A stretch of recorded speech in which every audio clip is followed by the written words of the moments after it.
Mr. Chairman, and thank you all for being here and sharing your personal stories. Mr. Papp, I'll just start with you. You know, being from Minnesota, you know you're the third largest, Minnesota being the third largest producer of soybeans in the country. It's our farmers who have been planting soybeans well before the current trade disputes have been in place and well before China announced a 25% tariff on U.S. soybeans. So prices for soybeans, I know, are down, what, $1.50 or more, actually, per bushel. They're continuing to drop. You got farmers facing uncertainty, knowing they got to harvest those crops in the fall, but they're not going to have access to the foreign markets that they've come to rely on. You've each shared your perspective on that. I think that that uncertainty that our farmers are facing from these tariffs, it just isn't hindering their ability to provide for their family, but it's hurting the broader community. Projects being put on hold, and it's hurting our economy on a broader perspective. Mr. Papp, let me just ask you, as a fourth-generation farmer, do you think that these tariffs will hinder future generations of farmers from a long-term perspective and make it more difficult for the family farm to be handed down, putting us in a tougher situation for a long-term impact on the farming community?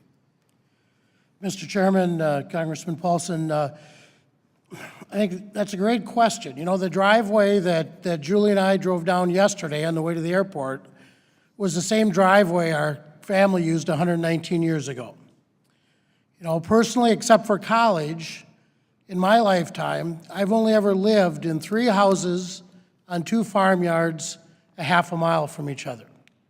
We've got our 5th generation, our son Andy, who's farming half a mile down the road, living in a house that his great-grandfather built, sleeping in the same bedroom his grandfather was born in, as that 5th generation in agriculture. And quite frankly, Julie, we hope they're working on that 6th generation at some time as well.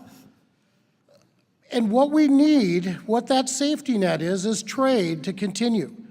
You know, as we have young farmers and ranchers wanting to get in, it's hard to get started in agriculture, even as an existing family. And farmers and ranchers are all about sustainability.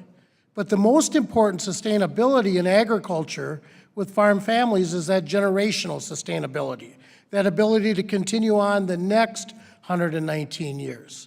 And I really worry that we don't have that ability as we're not taking advantages of markets that we've got. You know, we had some great opportunities in TPP. We've chose not to do that, but that doesn't mean the other 11 countries aren't going on ahead without us. So we're really concerned about that. One way to do that is livestock. You know, that's caring for animals. That's the best way for that next generation to get in. We've looked at that. I brought with me today a proposal, you know, that my son did to build a hog barn, okay? But where the prices are today, that's not going to cash flow. That's not going to work. And you'd be surprised how much steel and aluminum is in animal housing as we talk about the costs going up and up. So we really look at trade as that ability to not only survive this next year, but for the next generations to survive as well. What other industry would give up on 95% of their market share, would say, I don't care about that 95%. We really need to work together to see what we can do to keep that next generation involved in the farm if they wish to. Maybe just to follow up on that, because you said the safety net for a lot of farmers has been trade.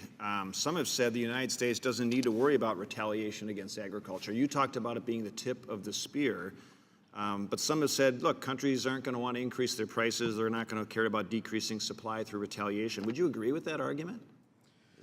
We have got, you know, we're blessed. We've got the ability to produce more than we need. We need those other countries. We hope we'll have those relationships where we'll continue to be able to trade with them.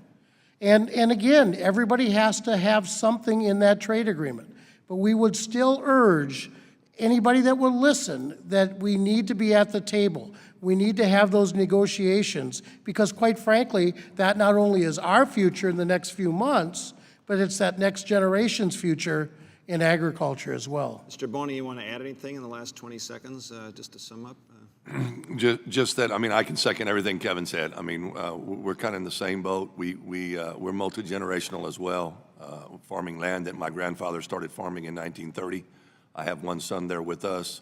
But long term, this is how we've progressed. This is how we've gone forward, is because we've been blessed. Kevin pointed it out so well, but we have to have those trade agreements, whether it's China or whether it's Japan or whatever it is. We need them. Thank you, Mr. Chairman.